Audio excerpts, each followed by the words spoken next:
Makadi yenyu mafanzi edu. Indonzi kudza naigeji.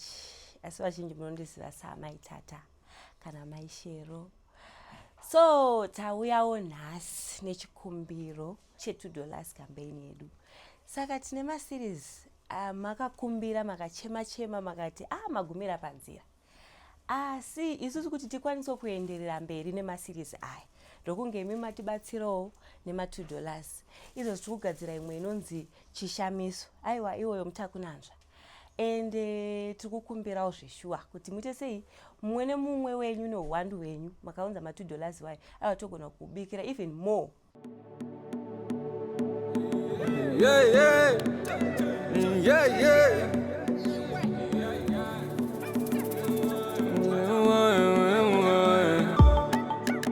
Zoitwa mwanangu zizoendwa choita tese isu totenda kuti tapepuka tichifema mweya wacho waipa wakuzarira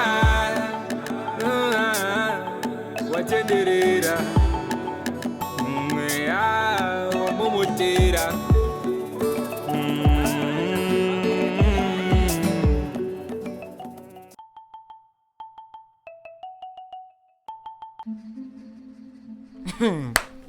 Miranda. Munakaoma shemu. Sikandokongocha kuno. You guys know each other? Yes. I hope hamuna problem nekushandidzana muri two. Not a problem. We are actually friends, Joy and I. Okay, so Joy, wasvika ndichitotsanangurira osho nyaya dzemadhira aya. Saka ndamutsanangurira zvese. Apa takuchienda kwambuya. I hope iwe wanga uya uri ready kuti tibva tatodi tarwa pasi kuenda kwambuya kwacho. Chimwe chinhu tamuchida kuti tishandidzane zvakanaka imi muri two kudai so beta mutonyatsowirirana. Right? No worries, Fiona. Joy mwangu. Like you said, it's fine with me. Saka na zviri izvozvo bo tosumuka toenda kwambuya because life yandiri kurarama girls haisingori achievable nemunhu akangogara nje. Unotofanira kushanda nesimba kuti zvinhu zvipere zvibude. Handiti? Saka hai matondinonongera bosi dai tatonda izvizvi. I can't wait. Saka good. Miranda, wachuza chi? Jolo kana madhiri? Juice. Oh, girls, throw a pass. Njore mbudzi yangu throw a pass. That was excellent, Chishamiso. You did very well, mwanangu. Anditi, wagona zvisingaiti anditi. Daniel, chienda na Chishamiso kumba anditika. Make sure she's comfortable. She needs to rest. Wompoka medication ye headache. Anyanyochemesa mukatuma anditi. Okay?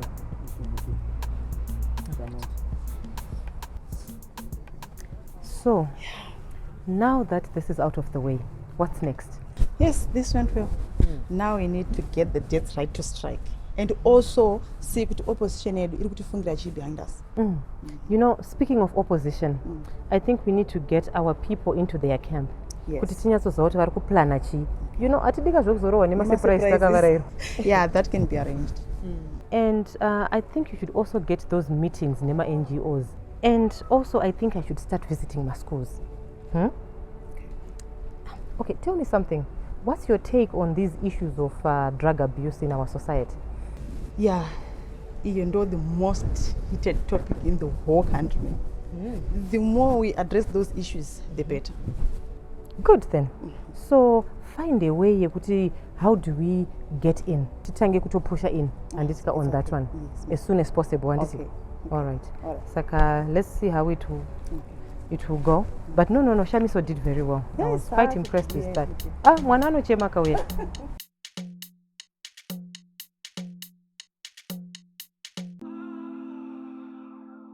I take it we're still to see each other at restaurants like this. Parents too busy to see me. Baby, I told you they are setting a dinner one, and my mom, she's just tying up her schedule, and soon after we have to come and meet them. I see. My parents are ready. Anytime you're free, we can see them. Well, I would love that, but as of our initial plans, I think let's start with mine first, and then soon after we can just go to yours. Okay. So back to us. You do know that you have to start attending church from now on, right? Like every Sunday. For now, yes. And after? Church meetings are 3 days a week. We have a midweek service, a revision cell meeting, and then Sunday services. What? I mean, you guys, when do we have time to do other things? Serving the Lord is all the most important thing we can do with our lifetime, my love. I hear you, but honestly... Are you going to have a problem with submitting to the Lord's call, Tabeth? No, not at all, baby. Good. Because once we see my parents, we have to see the church elders for counseling for 3 months before our union. Okay.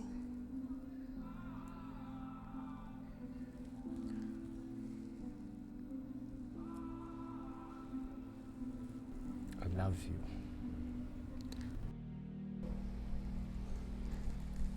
Are you sure? Yeah. Are you sure? Simon, zvese zviri kupa manyemwe izvi nemapapiro auri kuita, one day, I'm telling you, one day you regret it. Bamkuru. Ko muri pano? Mauya nguvai. Ko honey, how come you did not tell me kuti we had a guest? Nikadaenda kasika kakuuya. Makadini ameni? Ndinofara Bamkuru makadini enyu. Masvika ndakuenda. Yes, he was just leaving. Leaving? No. Come on. Let's do dinner. You know, tagarisa katina kuona na Bamkuru. Dinner? Of course, honey. Daddy Joy's family. And it's been a while since we last had a family meeting. Ameni, please. Musazvinetsa mazvinzo. Musanyanyo zvinetsa. Inini family meeting yandokuda chaichai ndo iri kumusha. Kumusha kune dare riko raita kuti ndiuye pano nhasi. Ende mimi muri twimi murikandikuudzei. It looks like mafoni enyu haashandi kana muchifonderwa nawo. Come on, let's be civil now, Bamkuru. Anyway, tell us about this family meeting. Hans iri korini, and what is it about? Ndamuudza. Kana chida chakuudza zviso, ndamuudza. Am I sensing some tension here, honey? Anyway, Bamkuruka, you know, of late I've been thinking much about this family. And I feel isisu tunofana kubatana. Munoziva? To speak with one voice. Do you know there is a lot of hate out there from our enemies? Kuti isisu tivengane pachezvedu paukama kudaiso. Kumusha tinowe. Waita basa Muramu. Tinotenda Muramu. Chimvaudza murume wako zvautaura izvi. Unoziva, it seems like iwewe mumba muno mumhuri yedu ndiri kushandisa brain chete. I told you I'm busy. And tine campaign. Not too busy for family, honey. Exactly. Bamkuruka, I will make sure kuti tauya kumusha. Imimi, just tell me the date and the time, and we'll be there. Waita basa mani. You're welcome. Notenda. Koma kutoenda? Enda kuenda. Mofamba mushe. All right. What are you doing? The necessary. And right now, family is very, very necessary.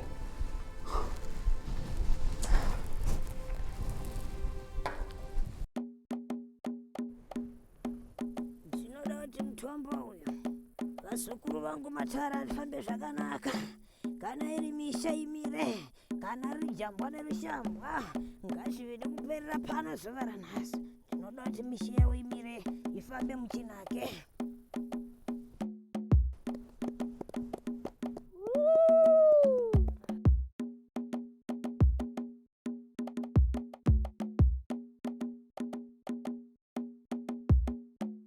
Kana iri nhamo nematambudziko, zvaperera pano. Kwamuri kuenda kwese, zvamuri kuchemera mukati mehana dzenyu, ivai mufambe muchinake. Ndokupera kwaita dambudziko. Pamauya pano pamatare, ndichipfugama kudai, handipfugami ndotenda.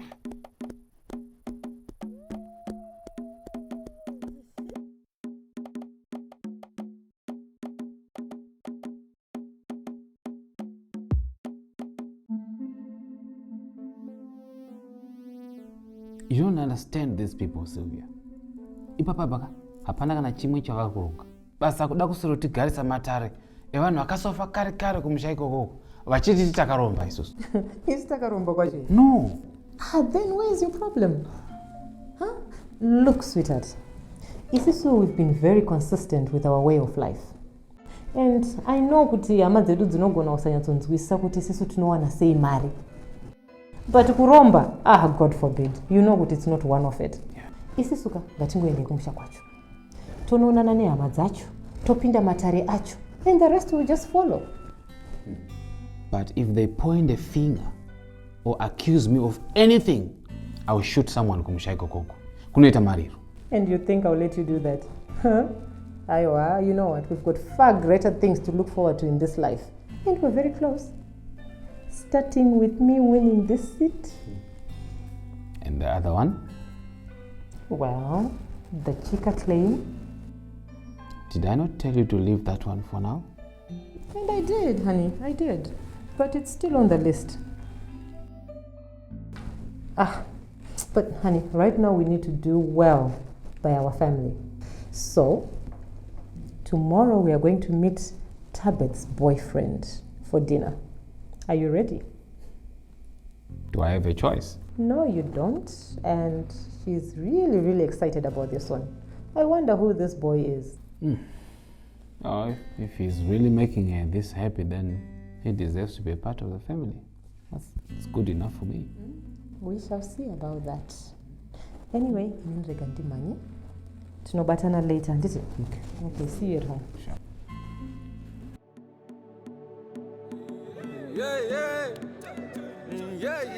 Saka mama kumaenda wakatozopika. Iwe newe DJ Chiko. Unandipa stress manerano. Mama, kwani ndima kataura tanzi wakanyimwa bewere. Plus nyaya drugs yazara TV meso mukuchikoro kweso. Anzi commissioner wacho mapurisa anzi wada kubata vanhu vari kuita madrugs obva vashandisa exam. Example yechi? Ekuti vasiyika vari kurova. Plus zvogona kuzocherera mukomedi. Zvakaoma. Apa DJ ka ndakufa kutobata hanzvadzi yangu imwe so. Anogona kundibatsira. Anenge ane ma-connections. Ma-connections ubi? Ndifunga kuti unovaziva tane nguva tisingafambidzana. Ndezvongoti ndakaomerwa DJ. Mwana wangu anogona kutofira mujeri nemhosva yasina kupara. Edi wangu. Kuikukaluza kakazondonoona here mukomedi? Ndiziveni. Hanzi chi? Akambouya here ndisipo? Aiwa, hana ake. But she's my first and biggest suspect. Yoda anogona chiziya ka disappear kukaita Chishamiso nekuenda kukaita mukomedi. Iwe nyarara apa. Mutoora zvausingazivi. Unonipa stress here iwe nditadze kurara inini. Tongopeka maslipi. Ibva. You did well, Shami. Your story is very powerful. Well, because it is a true story. Kunze kwepa mama wako cheta. Yeah, I know that. You didn't deserve that. Saka apa ndakukwanisa hangu kwenda umba. Well, there's something I need to do first. Then you can go. Sure. It's complicated, but very soon it will be over, and you can both be free. Free? Kasi you want to be free from your family too? Shamika, I sometimes wish I was born in a different family. Ona story yako and life yako yangu. Asinabonyo osiana. Pana, but the only difference is maybe kwa Tigashire. But the struggles. Struggles? Daniel, you wakazvarwa nesilver spoon. Let me tell you something. Hakuna pain inodarika paunoudzwa kunzi mai vako akakuramba uri mwana muchechecheche. And all she cares about is money. That sounds just like my story. Do you know Guti? I know Jangu Tambos will believe in it and you won't understand it. But my mom, she's probably worse than yours. When it comes to money and power, we come last to her. Ko did Vago? Well, my dad, that one I could never read. I feel like Agnes was here that well. But one thing I'm certain is money motivates him too. No wonder they're a perfect match with my mom. nimboziva vangu kuti chokwadi ini ndoda kudzokera hangu kuchikoreni. I want to do better in life. You know, mai vangu havandide the way I want her to love me, but still I want to make her proud. You know, poverty is the only barrier in my life. But sekuru vangu na gogo vangu, they try a lot for me, and I want to do better for them. I will help you, Chishamiso. But you just have to do as I tell you, and you will have everything you want for your life to be better. Saka pana panomboite. Apa, maybe you should do online lessons. Why we need I finish the end of my bargain with my mom. Then I will take you home. But I'm scared. Don't be. Anyway, just act as if everything is normal here and you'll be safe. Okay?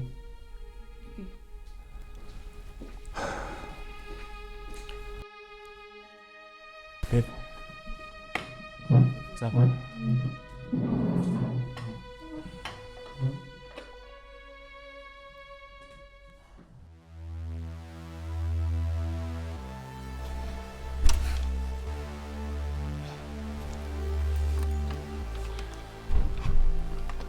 Ajere,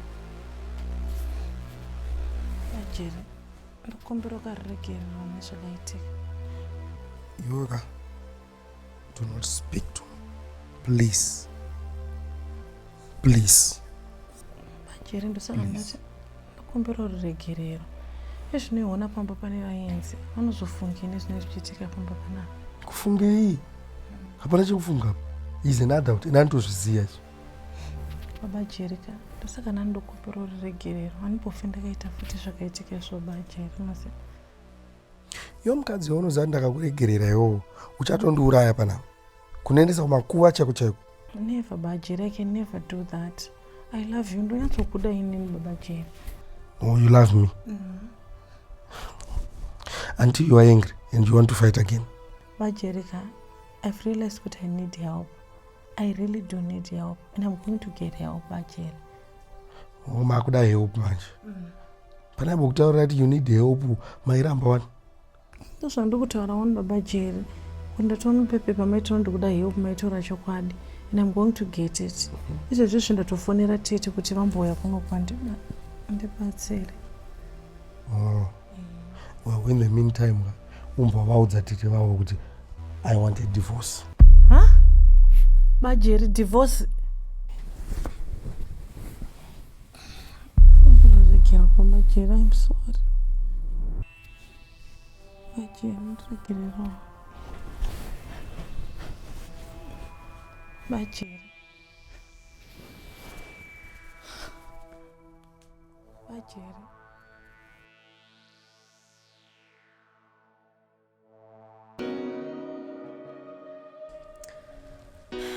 I hope Shafamba ate your interview.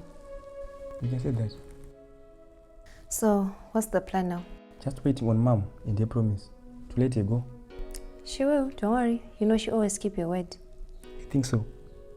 I used to think I knew everyone very well in this house, but not anymore. Isn't it because of your own mistake of bringing this girl into this family? You think so? How about the fact that we are the biggest hypocrites right now in this town? Today I watched Mom, all emotional, talking about girl child and drugs, while she's on the forefront on both those things in this city. How does she even do that with so much composure, Beth? Daniel, you know what we do here. So why are you making it seem like a new thing? What's wrong with you now? It seems like I'm the only one troubled by this here. I'm sorry I even mentioned. I think you need to drop this attitude of yours and start focusing on this family and what we're about. You don't want to be a black sheep now, do you? Of course not.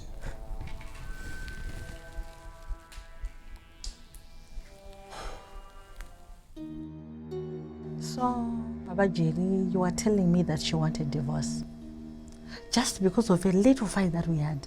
Yes. You call that a little fight? But do you tanga imagine? Huh? And I'm just sick and tired of being pushed around. Okay. You want a divorce. You know, Baba Jerry, you left this house for the past 2 days. And I don't because I just want to create peace. Peace? Create peace where? Baba Jerry, I hope you know that I'm not a fool. You can't just leave this house and God knows kuti wanga uri kupi uinani. Then you just come back and you want to throw the divorce card on me. It's not going to work, Baba Jerry. So you're now telling me what works for me? Ndiweka watu baba mnumu. Ndiwa murume mu marriage no. You know, you are trying to hate me with these words, but divorce and my Baba Jerry. And indeed, I will not allow you divorce me just because it's not going to work. Since you're good at declarations, you go ahead. But I'm moving out. And go away. Uchindisiya pano ni vana vako. Baba Jerry, ausikutombonyara uhere kuti mweningina wako akasvika usipo iwewe. Unoti ndibude ndomudza kwanga uri. Nawo wakuziya kwanga ndiri. Wakuziya. Asina Baba Jerry chimbonyaso. Inonomudza. Inonomudza. Chimbonyaso ndiudza kuti chicha zvinatso kukupinda Baba. I told you I want a divorce.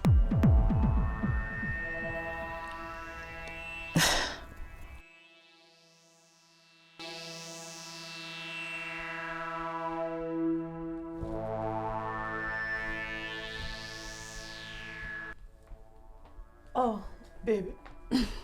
Urbano. Oyangoi. I hope I'm not Garissa. Where are you coming from? Ndaenda kumbare unoona mama.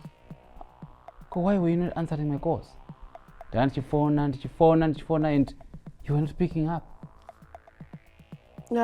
Phone ngero on silent mode saka anambona time kunyanyocheka stereki. Plus kwakuneti mataritari twema families, you know. And vaonga kudzoka on your way here? Oh, now we won. Wakutondi interrogate kapa. Koti kangotaudzana zvakanaka nyaya idzi dzingopfura. Zvefoni. Fiona, I hope you are not trading into dangerous grounds. Wherever kwaunga uri kokoko. You know I will find out, and it. Uishozva kupinda papi manja. Sweetheart, I've been in this town for a very long time. And I know every place and everyone. But I just hope you're not making any deals yet. Because if you are, you better keep those deals of yours clean. Because just by association, you can tarnish my name. And I don't want that. No more deals aside from what is already happening. Okay. Yeah. Phone call. My phone is what you saying so data phone.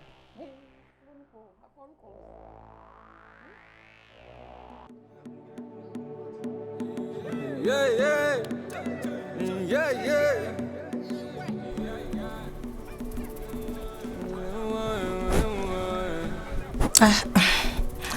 Ko bamnene muri muno.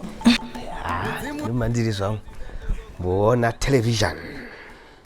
Ko murikona ZBC mashe chimwe chinje kuone here. Handipana pane dish munogona kutsvaga imwe channel ine zvinonakidza. Inenge ipi. Tikumbusha kuti naro decoder rinongoputsa zvimamovie zvatagara chingoona every day zvingoripita. ZBC iyo ndiyo ndakatona itori nani panese. Hanzi chi Chishamiso. Muziya ndakatomboiona last week ningirikini. Asi ndakaiona uri musi wechipiri. Ndetoti ndichaitaimira futi na. Iyi hanzi inobuda 4 times per week. Zvekuti kana mangwana che munoona kuti taimira mukaiwana futi. Nangoti ndingoona zvangu ndakamirira nhau. Ndopaunoona kuti life yatikurarama inenge itori drama chero. Ende futi. Koma watorara? Bamnini. Ndozvemadrama kanga tichambotaurai. Ndikakuziva kuti mukoma wenyu Mbomga akakutongondikwindemarira, akagumbuka kumudhura. I don't even know kuti. Koma vaita sei? Vaita sei? Kwete kuti ivo vaita sei? Bamnini ndikakuudza kuti zvinhu zvinoitwa nemukoma wenyu zvakatongooma bamnini. Of course I know kuti vanhu vechirume vane zvavanoita. Asi mukoma wenyu anta basa rekutorana nenzenza dzemuno munotona. Vasikana vemabhawa bamnini. Maiguru. Murevisa rini? Sikana mabhawa? Muri serious rini? zviri kuitika here zvangu tereri?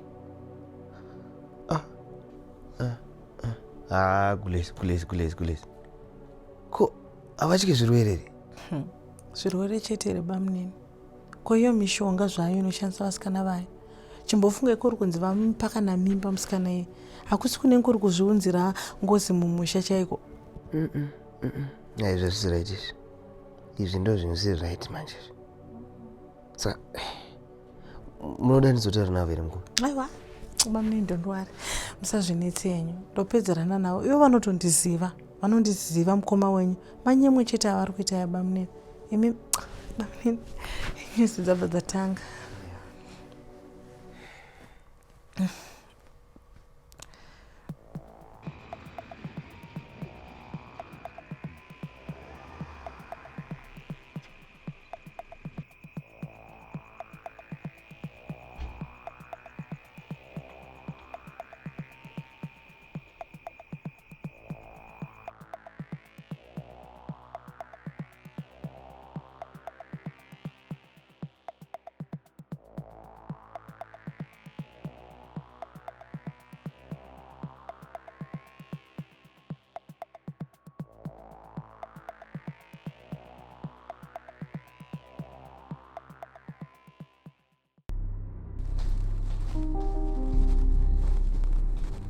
Tabith, wambotaura nadidere this evening?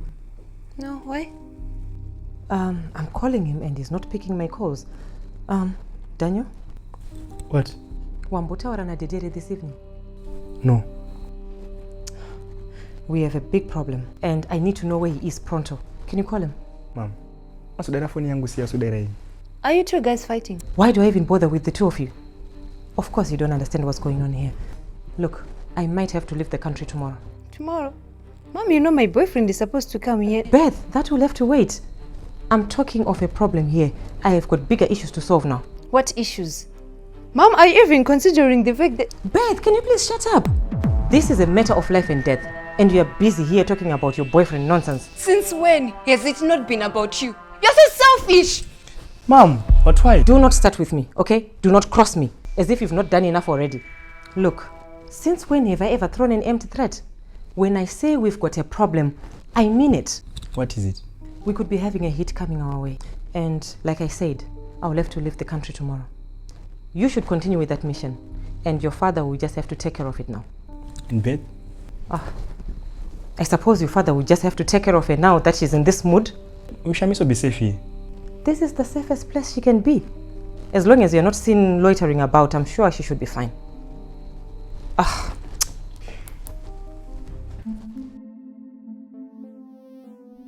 You know, iwe wacho ndotosvika kutokudza kwandinendaenda chaiko chakunoti haunditrust unongondifungira saka ndodii. Aiwa, iwe chinokutadzisa kungondiudza zvaunenge uchiplana kuenda kwacho in time chi. Onaka, pane pekuti ndofonerwa nevanhu vemumba kwedu handiti. Ndobva ndatonzi kacha mhanya uye chichi. Ndobva ndamutsvagana nevanhu ndoona kuti nai vanhu zvadai. Inini ndavanhu. You know what I mean. No, I don't, Fiona. I don't.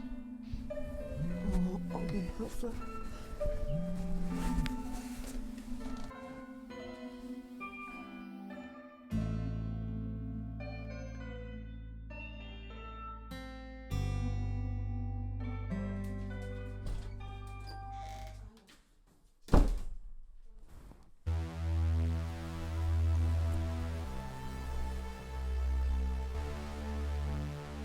Tim.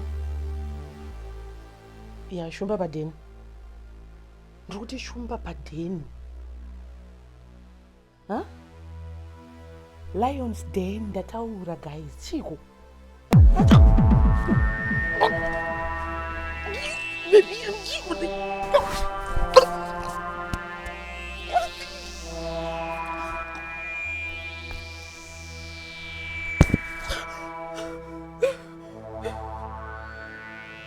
Iwe, ndiani wanga uchitaura naye on that call? Answer me! Oh, so now you can't talk? Wrong number. You think I'm stupid? Fiona. No, wrong number. Are you making deals behind my back? No. Huh? And why are you using codes? I'm leaving. And before I get to my house, you better explain yourself, girl. I know those codes. They are used by the Chika boys. Huh? And if there's an ounce of truth to this, you are dead. And that's a promise.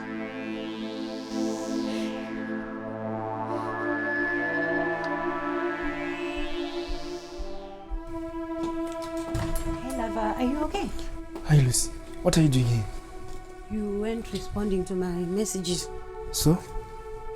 So that's why I'm here. Wait, what kind of response is that? Do you mind telling me what's going on? Going on where? What's wrong with you?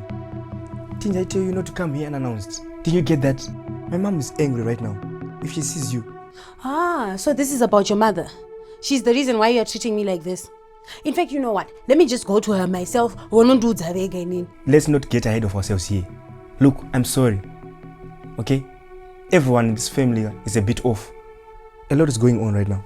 And you? Like I said, it's a family issue. And nobody's talking much here. Please, you need to go. My dad will be here any minute. We have a family meeting. Oh, family meeting. And Chishamiso, is she family? In fact, do you mind telling me who she is? Huh? What's her story?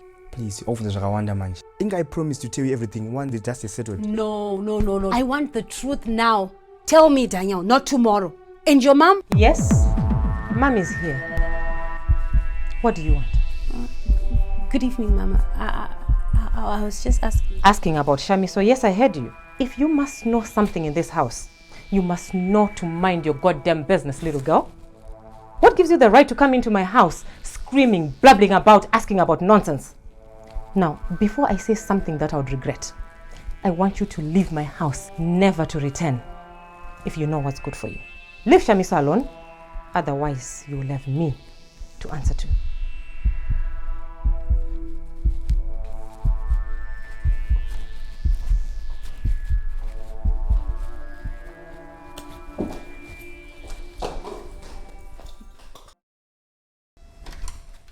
Imagine, unopengereyo wakwana, huh?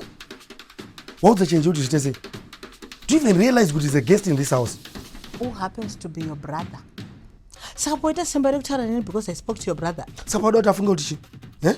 Udota afunge. Wauda kuedza kuvhara tunyaya twako twauri tapana bandit. Tunyaya tupi twandinoita bajeni. Ini ndine pandakamboita 2 days ndisipo pampana pereni. Yeah? Iwe, dai ndaikurova marowera unondiita panapa iwoka. Unofunga dai usina kurara panzewo. Saka hausi kutonyara nezvauri kutaura here. Hausi kutonyara baba Jerry wewe. Hausi kutonyara kuti ungosiri pampanapo. Problem yako ndeyekuti hausi kuda kutaura kuti wanga uri kupi for the past 2 days. Iwe, kune inewe kwanga ndiri wewe. Kune inewe. Iyo unazondira panapa unazondida panapa herewo kana kuti uda ngondiswera kuti ndiona papa kuti ndishungurudze panapa. Baba Jerry ka. Inini handisi kuramba kuti ndakakutadzira. But zvimwe zvauri kuita ka wakutonga kuda kundisvotesa. Do you even know how hate I am? And inini kubuda kwandita chinotaura nabamuninika. Nada kuti ndimborerukirwa so bajeri. Nenye silent treatment yauri kundipa panapa. Chinzwa ka. Chenje hama yangu. Aisa hama yako iwe. Unzwa. Kana une zvauda kutaura nehama inotsvaga hama yako. Umbosiya tsika yoramba uchindinetsa. Because now I'm minding my own business. And what do you mean by that? Izvozvo wazvinzwa. Baba Jerika, I hope ungosiri kumba kwandi kufunga kuti wanga uri wewe. Nekuti kana kuri kukongora ndokunyepera Baba Jerry, tichanetsana. What I want to tell you is, tamba nezvimwe but utambe nemarriage inoi. Wazvinzwa? Hausisiri bachelor wewe kuti unoda kuramba uchita zvaunoda pampana pa wanzwa Baba Jerry. Whatever.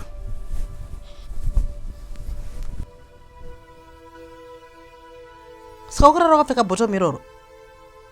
It's okay.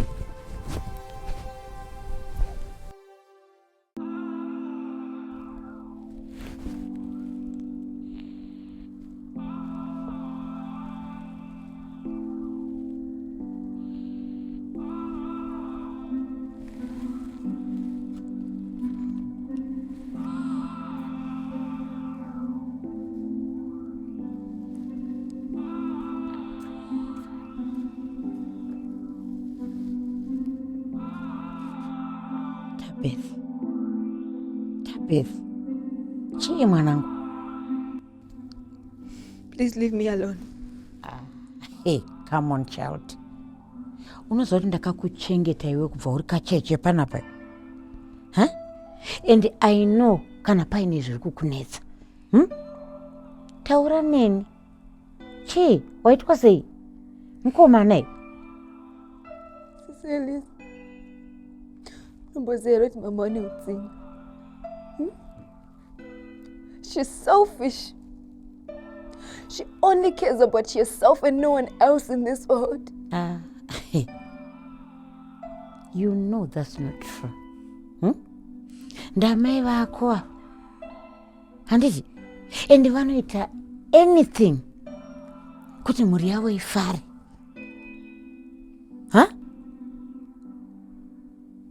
I want to leave this house. Uchendepi?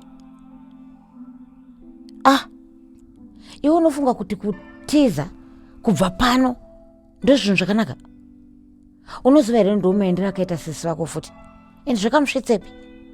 Izvine zvaana kana munhu wari kutaura naye chero ini chero vabereki vake. Saka zvakanaka here izvozvo? If you want to live, do it the right way. Is there ever a right way in this family? Siselis, I know you know a lot and you have witnessed a lot that goes on in this house. But how do you sleep at night? Lately, all I'm finding is my life as a nightmare. Dawana, kumana kanak. Anondirora. Anonamat. Someone who wants to make me a good and a better person that my parents never showed me. And now Mama wants to throw that opportunity away from me. How cruel. Kana zvakadaroka. Nyaya yakanaka. Waona ako munhu anoda kuroora. That's very good. And I'm happy for you. Asi chinzwa kaiwewe.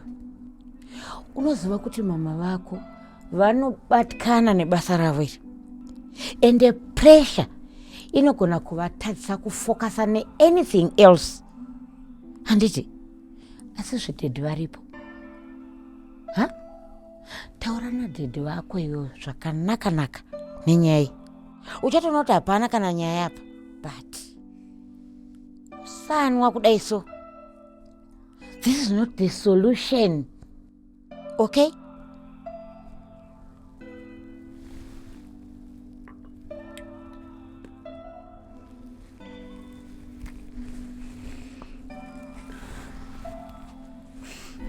Sister Lisa, you are the mother I never had. Thank you.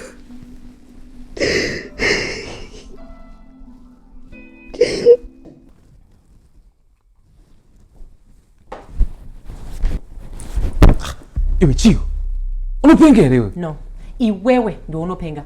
So when were you planning on telling me that you've already dug my grave? What are you talking about? You know what? You are very stupid. Do you know that that boy you brought here is Farai Chika, the only son of Bernard Chika? Do you know what that means? Oh, shit. Now you know. Anyway, tell me, what are you going to do about it? I had no idea. Believe me. Yeah, I believe you. Yes, I believe you.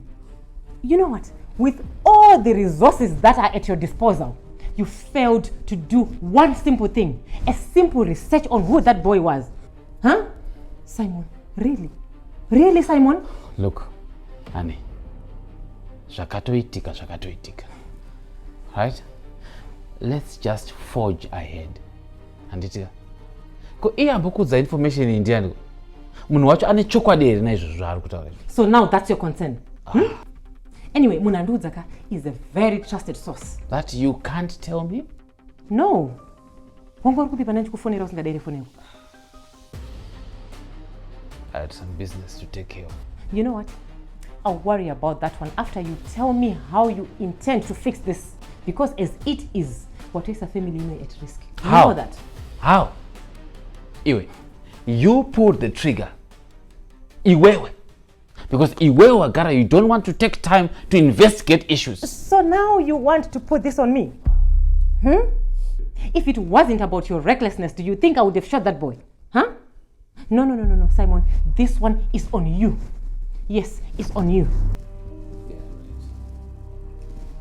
Yeah, right. I'll fix it. How? Yeah, don't worry about that. Don't got this. I'm leaving the country tomorrow. Good. You run. I'm always the one to clean up the mess.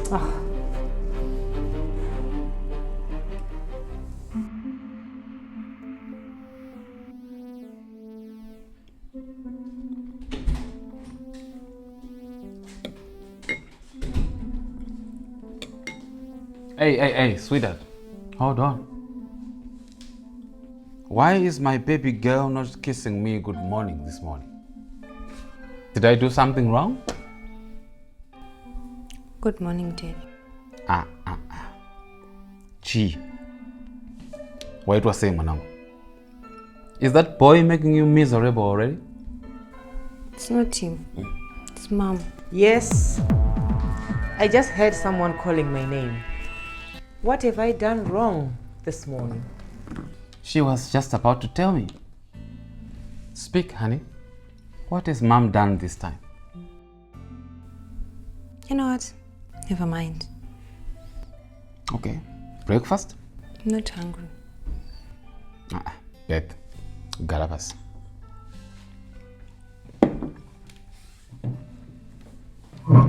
You are my daughter, okay? And I don't ever want you to feel like you cannot talk to us, openly. Okay? I said never mind. Honey, do you know what is bothering our child this morning? Oh, well.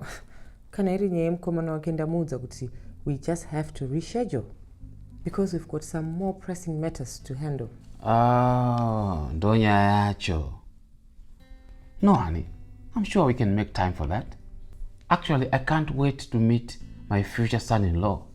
But you know what, I'm flying out tonight. Then make it lunch. Beth, sweetheart, prepare yourself and make sure you tell my son-in-law to come and meet us for lunch today. And you, David? I still don't see my good morning kiss anywhere.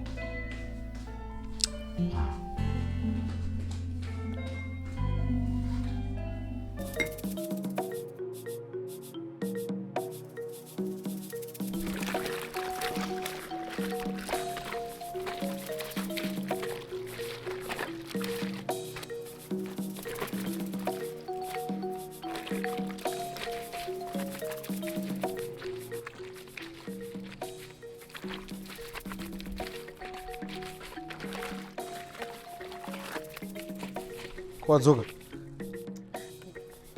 Zvirisei? Ndiri boy. Kwadzoka ngwe? Ndakadzoka nezuro manheru ende kwanda ndiri kwacho unozoti foni yangu yanga yakadzima ende ndatisina kana pekuchajisira ende nenguva yandakadzoka nezuro Saka azovafamba bo varise muzi. Ringodaro but zvanga zvanani. Apa futi ndikufanira kukurumbidza kudzokera nokuti mukoma wangu ari kuachengeta ari komplena tikumusira murwere ari ega.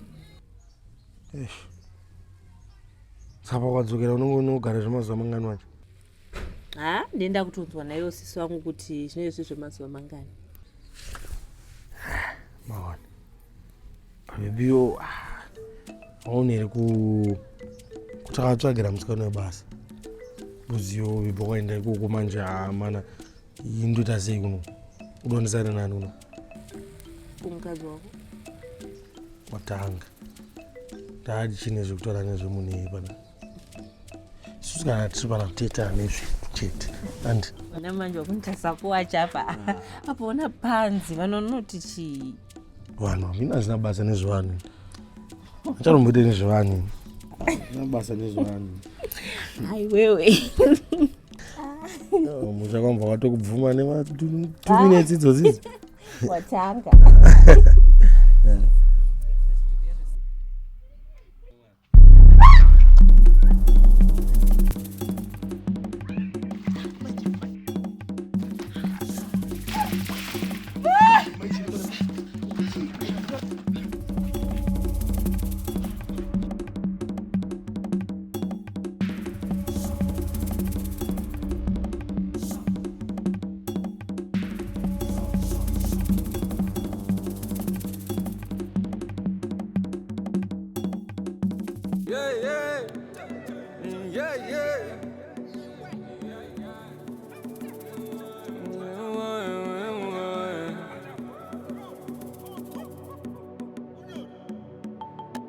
zimundiringe zvizashoko kuna zamatenga itwa nevanazo ndibatara ngosanga-sanga hatichazivi kuvara kwacho ndekupiko hatichazivi matambiro nepekuguma pacho.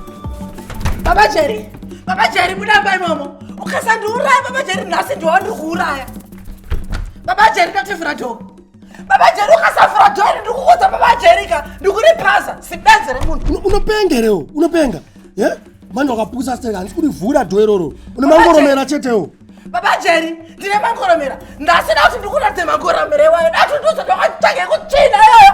Baba Jerry, vhura dho. Hanje china iyoyo ndo yandakuda manje. China iyoyo da kutoiroora panapa. Wati chii Baba Jerry?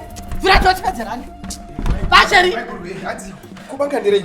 Bamini, bvunzei mukoma wenyu. Mubvunzei kuti zvona anga ari kupi kwandamuona uye anga achiitei. Kona mukoma asi mamuri kupi? Ngakuudzei kwangandiri, ane nyaya yake munhu iye. Andikuona takabata banga izeso. Ina handichada mhondi pamba pangu. Aiwa kani mukoma ndo zvazvinoitwa here izvi zvinotaurira maigurudze kunobanga. Vanobuda sei kumukoma kana mabata banga.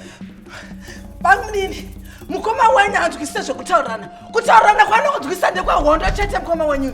Mubvunzei kuti kanga ndakandakamuudza nezvemusikana iye. Achindirambira achiti adanane naye. Nhasi ndabva ndamuteera Bamini. Ndamuona achienda pamba ipapo. Ndikanzwa nyaya dzese dzavataura. 2 days dzesasigarare pamba ndokumba kwairara ikoko. Ndikuudze Bamini pamba asvika ndokwanga ari kumba kwamusikana. Ndokwangandiri ikoko. Handoida kundiurawo ndiwane poto panapa. Sandotadza naye kutiza. Ndosaka ndakaenda ikoko nemunhu anondida. Asina violence. Iwo zvakwewo zvitoda ropa panapa iwo ndo zvikupfumisa vabereki vako. Mukoma aiwa musadaro kandi musataure mashoko akadaro naye kandi akomana Bamini, muri kumudzwa. Muri kudzwa mashoko anonditaurira Bamini. Muri kudzwa mashoko anondiudza mashoko anondirwadzisa Bamini mukoma wenyu. Hana kana nebasa rese rinonzwa sei nezvaanotaura Bamini. Kama nditaura nawo mukoma, nditaura nawo. Mukoma, mvura njo, buleza asina chakabata, buda taura. Chenje, handisi kubuda panze ipapo. Munhu iye haunatsomuziva zvakanaka handiti. She is very dangerous munhu iye. Ngatange abva kuti ndibude panze ipapo. Bamini, mukoma wenyu anondirwadzisa ndikunyemberei Bamini. Mukoma wenyu anondirwadzisa. Shuwa Bamini, mukaona musikana waari kudanana naye. Fambi zvayo yemubhawa Bamini. Nzenza. Bamini, munoziva munhu anofamba achizvirwarira. Chigulani Bamini, munochiziva Bamini.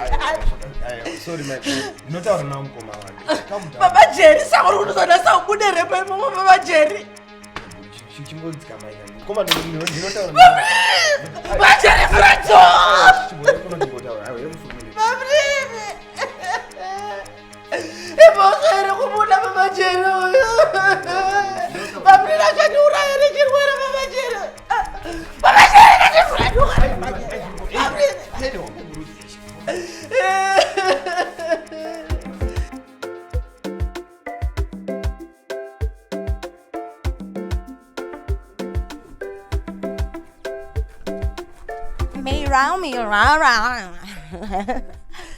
Kwanziko chakachaka neasikana amugonowacho zvakanaka here? Magoma njuzu here asikana musadaro imimi. Shamwari momera zvemafanisi hausi kuziva yaitika panapa. Hanziko iwe ingondikogwa yawana kati hapana chaitika wani. Vanhu vakabva bikwa mpoto manje kudai pakutoitika mashura. Kupiko iyo kaya Baba Jerry. Hanzi ko handiti Baba Jerry vauya panapa ndichitozviwachira zvangu makuseni paya.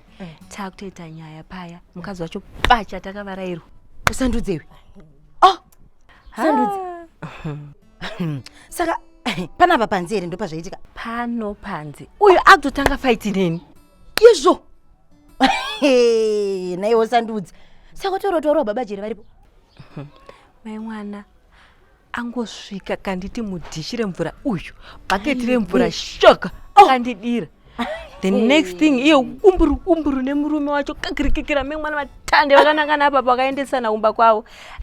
Iwe usaseke. Saka ukundudza kuti Baba Jerry anorwa nemukadzi. Neiwo zvariri firimu.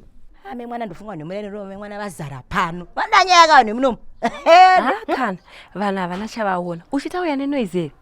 Mai mwana atongo yakanyarara ndiye haka neni. Sairira mumvura ukoko ndopapa patanga ukikirikikiri wachiona. Mai mwana ka. Marerutswa mai mwana. Koza muchazara pa social media mwana muchirwana nemukadzi wemunhu. Akupiko. Angoita lucky kuti andisvikira ndakavarairwa. Otherwise next time ndakumuratidza kuti ina ndakurira mutauni sai spoiled bread. Chimukadzi chechiya. Aiwawo, kadzi risina rinondibowa singatomboiti. Haya, saka uchita sei manja? Nezveifuti. Enda kuzoti zvivarume zvindakusiyana nazvo izvi. Azvina kana profit amai mwana. Apo wana takusara chingorwira nevarume. For what? Mari yacho 2 cents. Saka kwa Fiona tichita sei? Tukaenda rinwa. We Fiona kapepe akati timbomira pane zvari kumbogadzirisa plus paperwork ika. Ko Gertrude manje ufa. Uyo zvamai manje ngatimbosiya yakadaro. Tombata pa next time. Andakakudza kuti ari kumbonetseka nezvemwana wake wekushayika uyu. Plus mai vake anzi vari kuti vachirwara or something. Saka next time. Saka bo. Hapana pasingena ngunda kutoenda hangu Chegutini. Waziva? Aiwa. Kune ifuti kuChegutu. Asazikuziya. Shamari kune sosi yeminda kako. Wasikuziya. Minta? Mwana. Kare muchiona news na Miranda. Hands leaving no place no one behind. Kwesuka ndisana no one wacho. Undiziya. Alajoy. Ame mwana. Koma naye. Ana simba hayi washombo wacha wangu. Ana simba mai vavoka. Jezo chimukadzi yache. Tuyoka anombonyazotemba nei. Hatichazivi matambiro nepekuguma pacho. Zvaitwa. So Chishamiso, ndakudedza kuti nasi timbotaura, in private, just the two of us. You are now like one of my kids, so there's no need to be tense around me. Yeah, wait, Mom. I know Daniel must have said something to you before he left. Anotaura ke zvakawanda kangonditi he's going out of town and anodzoka manje. That's good. So did nevamwe vanhu vepamba panapa vakakuvhunza kuti aripi unoti kudi? Ndozoti handisi kuziva kwaari anotaura. Very good. Now let's talk business. Anditi uri kuziva kuti uchange uchifamba neni kuma-campaigns angu this year, with your story of course. Ipopo munonge makataura mama, plus kumba nechikoro. I thought takawirirana kuti kuchikoro uchange uchita ma-online lessons, and when Daniel comes back we can then decide. Decide? Well, maybe that's the wrong choice of word. Tinoronga kana Daniel adzoka. Huh? Well, we all want you home. But there are some precautions and measures that we need to take. Well, just to make sure that we are all on the same page. You know what I mean, right? Yes. Oh, good. Ndichange ndichibuda out of the country very soon. And while I'm away, I want you to be in your very best behavior. Anditi, andisikuda kuzunzuka tu nyaya pa ndinenge ndadzoka. Nyaya. Very good. Wanga wajika? Ndadya. If you want anything, a snack or anything, just tell Sisi. Anditi? Good.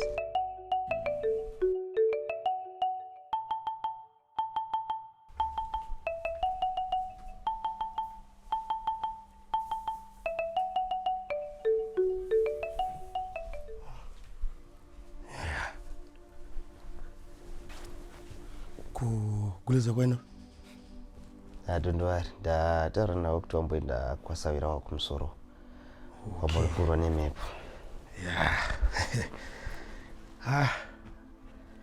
Ndidzohondo dzatinadzo dhorobha dzimunin'ina maiguru wakwa. Pakaipa. Asi nai mukoma, ichokwadi here chandiri kunzwa ichi kuti mufambidzana nemusikana wemubhawa? Zvikunyepa izvo. Akasiya uyo achaita izvozvo. Aimbopinda hake but akasiya izvo. Saka imi kana muri kuziva information iyi, wai muri kufambidzana naye, hamusvike kurwara here? Fana wangu, ndapusa zvekudaro. Toshandisa protection izvi.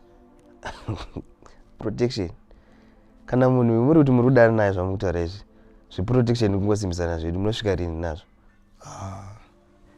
Tita akutonotiswa hapana plan. Ko mutori serious? Asi mafunga itabarika naye mukoma. Asi akanaka zvekudaro here mwana? Akanaka mumwoyo. Ndiani anoda kugara nemukadzi anomurova? Iwo madhamu yako yambokusimudza rokwe rewo. Aiwa, tisitaura zvemadhamu angu aparapa. Isi titaura zvekuti imba yenyu namaiguru igadzirisike. Kugadzirisika? Hapana chekugadzirisa. Ndutaure chine munhu kuti iyo unozati maiguru wako aya akarowa musikana wangu kusiya musamudhishire mvura zo. Baba aya rodhi yese akandibatira chidhina aida kunditema nezidhina. Pedzepo tasvika panapa vakuda kundibaya nebanga. Andoona vandibatira banga apa. Ndutaure nemondiyo. Haya. Ya. Pakuzoti maiguru avo vanoita violence pesi pavasamwira apa pari kubhaisika. Ya pari kubhaisika. But imimi wacho siurikai mukoma. Sena nezve my girlfriends aya. Nekuti mukatarisa mukoma nyaya dzenyu idzi nemashoko amune makuzotaura futi pamusoro pevabereki vavo anenge asina kunaka aya. Wakureverera maiguru wako futi. Wakusaidwa ana. Aiwa nyaya semasaidzi mukoma. Nyaya ingori apa ndeyekuti zvinhu zvenyu zviite zvakanaka. Taisai isusu takakurana namudharaka vaine mhuri dzavo. Imozoita munhu wekutanga kunzi maramba mukadzi. Saka iwo urikuona ndichitochembedzana nemukadzi nezvaanoita izvo. Itai nezvatinoita. Why not? Chanyanya kukosha mukoma kunzwanana and then moregererana. Chete. Maiguru wako yoga ngatomboenda kumusha kwavo wombonorayirwa. Ini ndichifunga kuti ndona ndoita sei. Ya vanona kumboenda umusha kwavo but asiwa imi mai wasiyana naye nezvepfambi dzembava idzi mukoma. Munoona inini ndiri kuzoregedza kana unhu hwake hwachinja. Failure to do so. Aiwa panapa chatozonetsa kugarisana kwacho. Bandozonetsa kugarisana chaivo. Alright. Ndichitaura navo maiguru vacho nedzoti vanoti vokudi.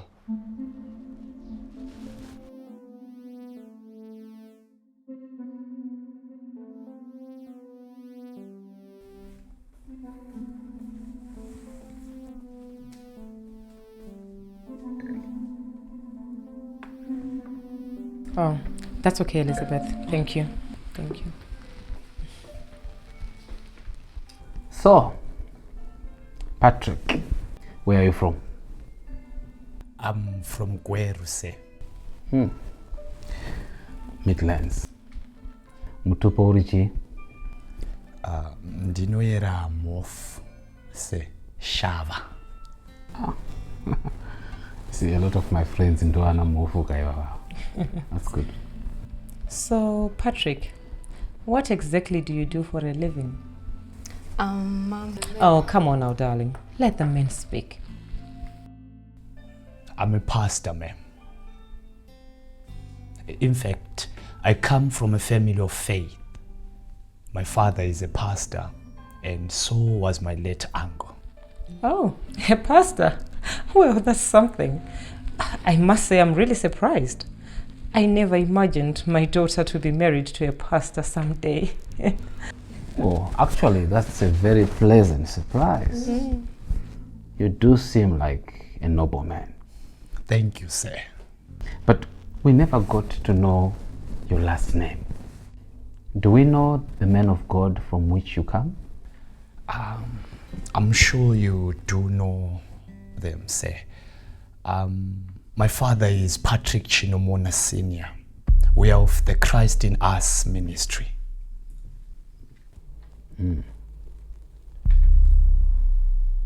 Dad, Patrick is also a lawyer and he owns a law firm and... Really? Oh, that's wonderful, sweetheart. That's wonderful. Mr. and Mrs. Murray, I really want to thank you for inviting me over today. I really wanted to meet you. And I would like to assure you, I love your daughter. I really love your daughter, and with your blessing, I wish to make her my wife. Oh, well, that's good news. But how well do you know Tabeth?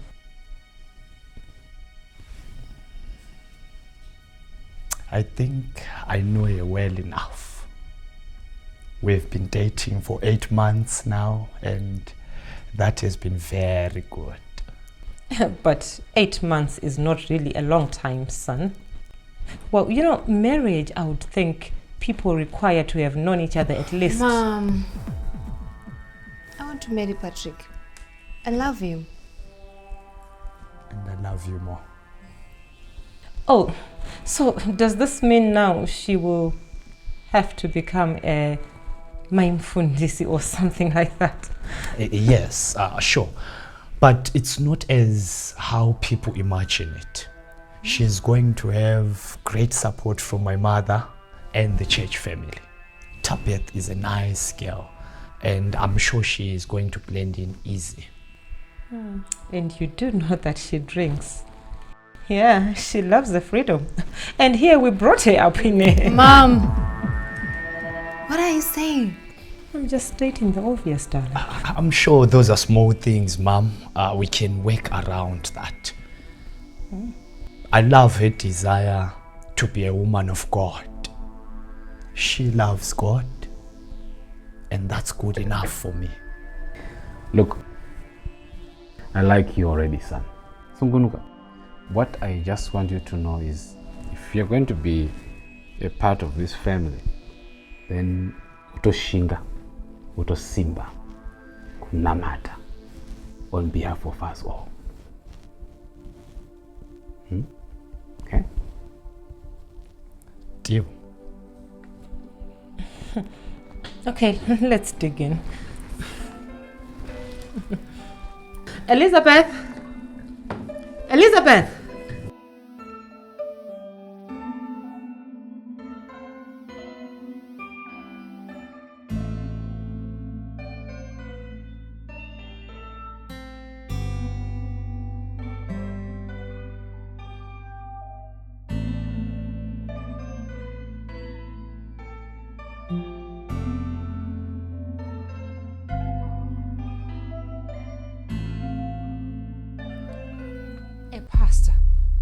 A pastor, Simon.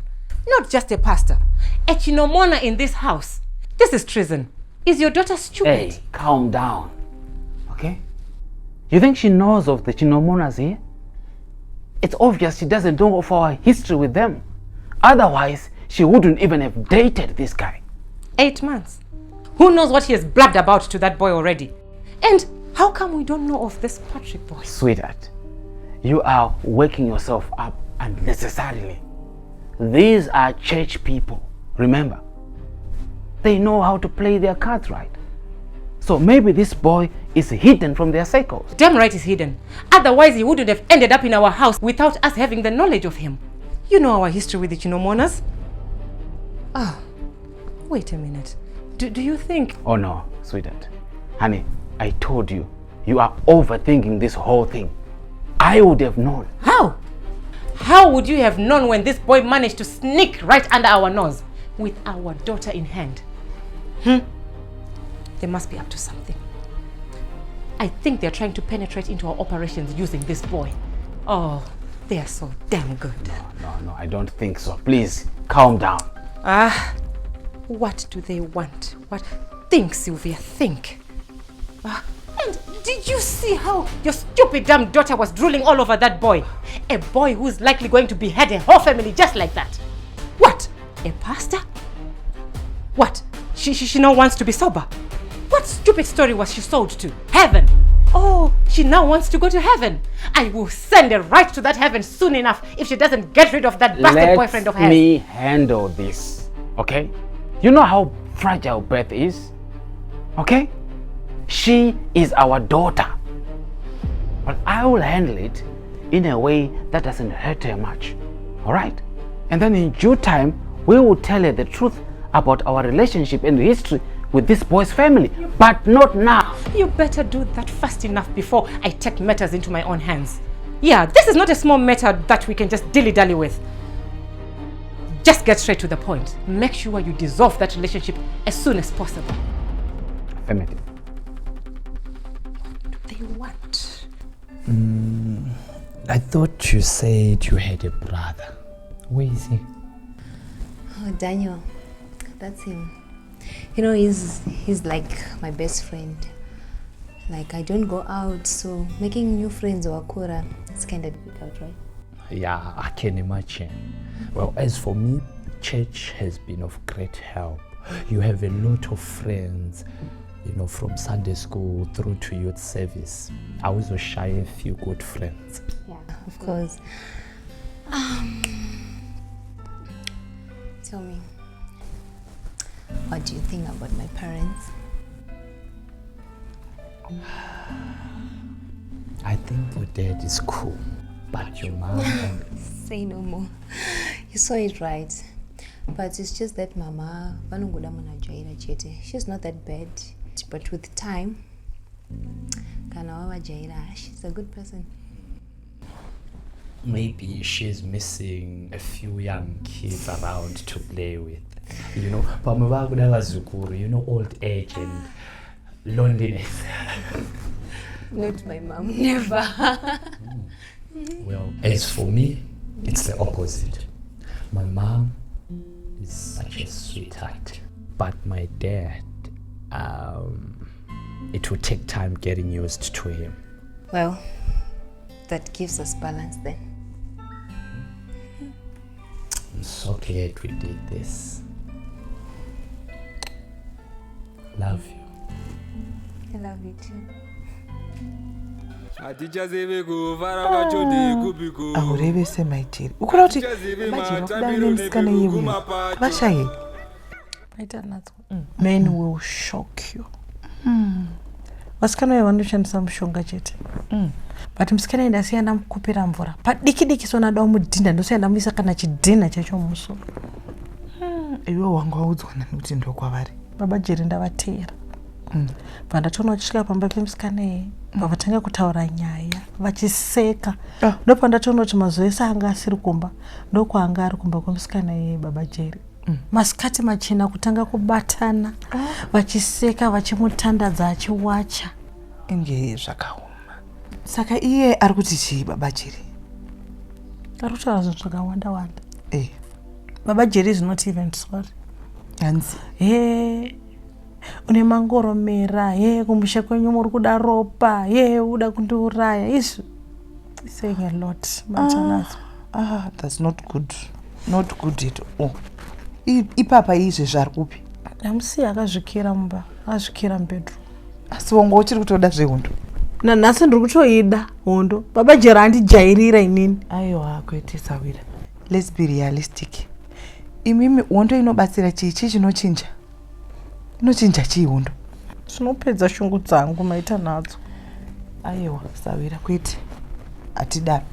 Usatione isusu kugara mumamereji kudai uchifunga kuti hatinombovhurirwawo hombe. Takatoitirwa zvakaoma. Asi tinongopfugama tongonamata kuna MC. Bongozozo hondo haipedze mhirizhonga mumba. Iwewe zvaungatoita izvezvi wotoenda kuna tete vako kana kuti womboenda kumba. Womboenda wombonurefresha woserera hasha wozodzoka hasha dzaserera. Maita natswa unozviziva kuti kumba kwedu handidiwe. Vanhu vekumba kwedu havandide maita natswa. Ndichamboedza kufonera tete vangu nozwa kuti vanoti chii. One wakutaura. Imimi wodai mamune munhu kumba angadai achikuramutudzira iwe. Ariko munin'ina wake uko. Akabva kubhowera 2 days ago. Ndiyatonditi Maigoro chimboendai kune shamwari yenyu mumbofurwa nemhepo. Unoti vatogona. Ipapapa vanosara wombotaurawo nemukoma wavo. Handiti pamwe anotodzikamawo. Iwewewo ukachisvika kumba amai Jerry unonyarara. Unonyarara mozotaurira zvimwe zvinhu zvese maakauma. Baba Jerry vandirwadzisa. I know. Sure munhu anganotorana nepfambi. Pfambi inomupinda mubhawa maita nadzo. I know. Baba Jerry afa akandiguma ini. Handigumi kusvikira ndinzira matesa apa. Ndokwa zvatosvika iri. Ndokwa yasvika maita nadzo. Papa ndakuenda kumba ndonobika, ndapedza kubika ndomboenda kusaloni yekuseni ndonogadzirwawo musoro. Amboona kuti nditoriwo mukadzi anoonekerawo wani. Unotanga kutsvagwa ndikutadza papi. Maita natswa ndarwadziswa nababa Jerry.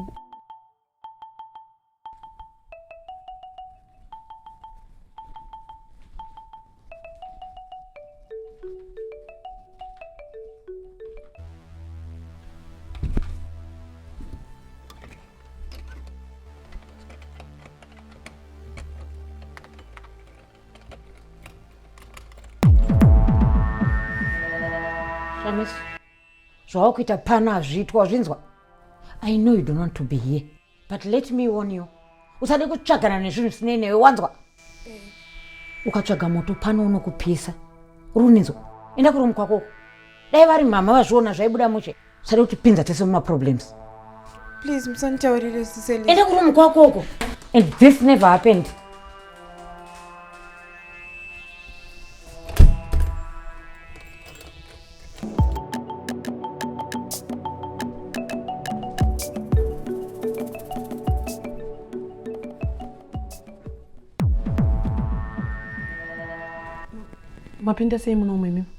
Is that a way to welcome your guests?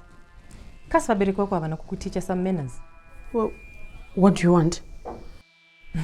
Good question. Straight to the point. That means you already know who I am. Now listen, young girl. I'm not a young girl. You street girls are all the same. Stupid. Stupid dunderheads. I want you to stay away from my husband. And who is your husband? Oh, that means there is more than one. Well, you will know soon enough which one is mine if you don't keep your little dirty hands off him. I don't even know what you're talking about. Kana marume wamuri kutaura nezvake andimuze inini I'm just a businesswoman. Oh, shut up. Businesswoman kuita sei kwacho. You see, you remind me of my younger self. Ambitious, eager to make it to the top. But this business is not for street paupers like yourself. You think you've got what it takes to make it to the top? Bullying? Sleeping with rich, powerful men like my husband? You've got it all wrong, girl. I told you, I don't know who your husband is. Andimuzivi. Saka apa uda kungwara. If I don't know your husband, if I tell you my husband, then you don't know him. Listen, I'm only here to tell you this myself. That my husband is off limits from today. You want to make it to the top? Do that on your own merit. I've worked hard enough to get to where I am today for you to just come and ruin it. And I will not take lightly to that. You want to try me? Keep seeing my husband and interfering with my family, and you will see. I will rearrange that your pretty little face such that anyone and everyone who knows you, they will mourn you while you're still alive. Don't make me come back here again.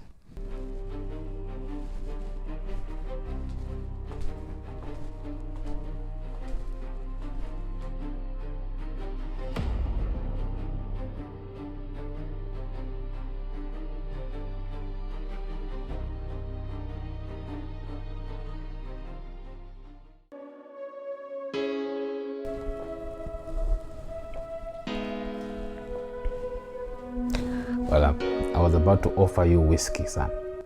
And then I remembered, oh, this is a man of God. A pastor. Yeah, I don't drink, sir.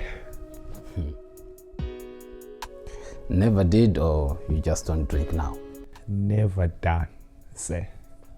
You know, Patrick, for a man who comes from a family like yours, I must say, I'm really surprised that you are this polite. What do you mean, sir? No, don't play dumb with me, son. Did your father send you? Is this some kind of scam to dupe us at the end, just like you did before?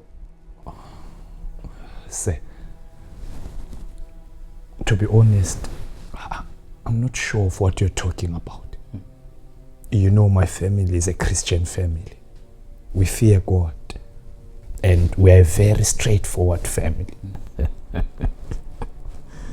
You know, you can only fool my daughter with this love marriage nonsense.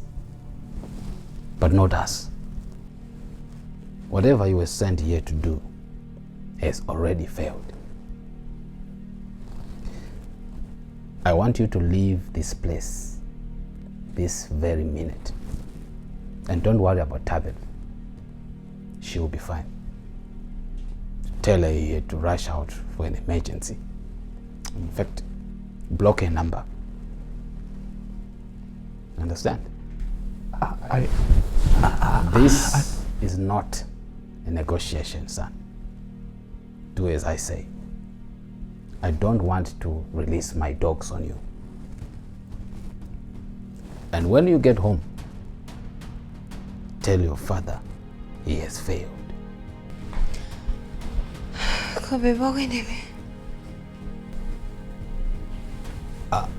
I have an emergency. I have to go.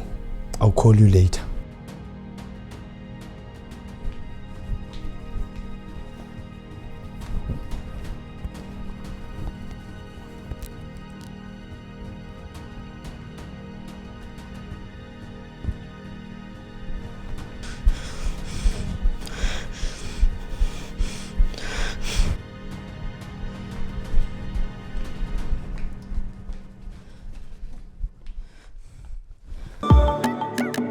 Zoitwa, mwanangu zizoendwa Choita, dese isu chotenda Kuti chapebuka, tichivema Mweya wacho waipa, wakuzarira Watenderera